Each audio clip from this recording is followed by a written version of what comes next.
My mom pointed at me during dinner and said, "You don't deserve a seat at this table." Everyone laughed, even my brother, even my dad. I stood up, looked her straight in the eye, and said, "Then stop eating the food I paid for." That night changed everything. They thought they could break me, but years later, they were the ones begging for a seat. At my table, I grew up believing that family meant love, care, and forgiveness. But in my house, family meant competition, judgment, and cruelty, mostly from my own mother. Ever since I was little, she made sure I knew I was less beautiful than my sister, less smart than my brother, less everything. No matter what I achieved, she'd find a way to make me feel small. The night she told me I didn't deserve a seat at the table, that was the night everything changed. It was a Sunday dinner, the one day of the week we all had to be there. My brother, a smug finance guy, had just announced his promotion.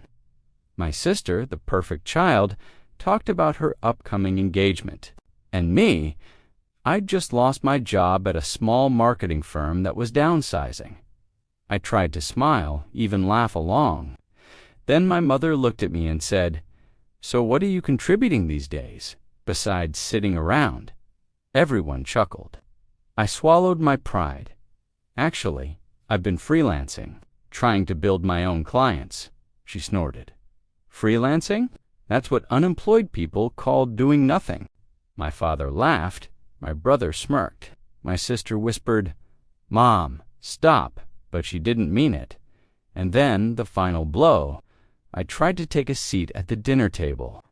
She looked at me, pointed her finger, and said, "You don't deserve a seat at this table, not when you can't even feed yourself." The room went quiet. My hands trembled. Everyone stared. And that's when something inside me snapped. I stood up. My voice didn't shake this time. "Then stop eating the food I paid for." My father frowned. "Watch your tone. You're right," I said, picking up my purse. "Next time, I'll just stop paying the bills," and I walked out. No one stopped me, not even my mother. That night, I packed my things and left home. No plan, no backup, just pure fury. I rented a small studio apartment with what was left of my savings. I started taking online courses in digital marketing. I worked nights as a virtual assistant, days as a waitress. It wasn't easy. There were nights I cried until my chest hurt. Nights when I ate instant noodles and told myself, one day they'll regret this. Slowly, things began to change.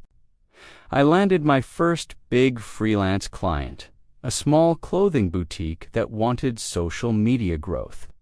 Within 3 months, their sales tripled. Then came referrals, contracts, and recognition. By 26, I had my own digital agency. By 30, I had a team of 12. And by 33, my company was handling million-dollar clients, luxury brands, restaurants, and influencers. I became the best in the city. Still, my family never called. I saw their Facebook posts, family dinners, celebrations, holidays, all without me. And honestly, it didn't hurt anymore. Until one day, it was them who came knocking. It was a Wednesday morning when my receptionist buzzed me. "There's a woman here. Says she's your mother." My heart stopped for a second. I hadn't seen her in almost 7 years. When she walked in, I barely recognized her. The proud, sharp woman I remembered was gone, replaced by someone tired, defeated. She didn't waste time. "Your father's business went bankrupt. The house is gone. We're struggling." I nodded, silent. "We need a place to stay."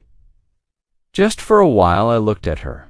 This woman, who once said I didn't, deserve a seat at her table. "You know," I said quietly, "I just built a new house. Big dining room, custom-made table. 12 seats. Her eyes lit up. She thought I was offering her a place. Then I added, "But there's no room left for people who threw me out of theirs." Her face crumbled. "You can't be serious. I'm your mother, and I was your daughter," I said. "Until the day you told me I wasn't," she cried. "I didn't. My sister texted me a week later. She was angry. 'How could you do that to Mom?' I didn't reply. A month later, I got an email from my dad. 'I'm proud of what you've done, even if I didn't help.' That meant something. Not much, but something." My mother never reached out again. Every Thanksgiving, I hosted dinner for my employees, the people who chose me.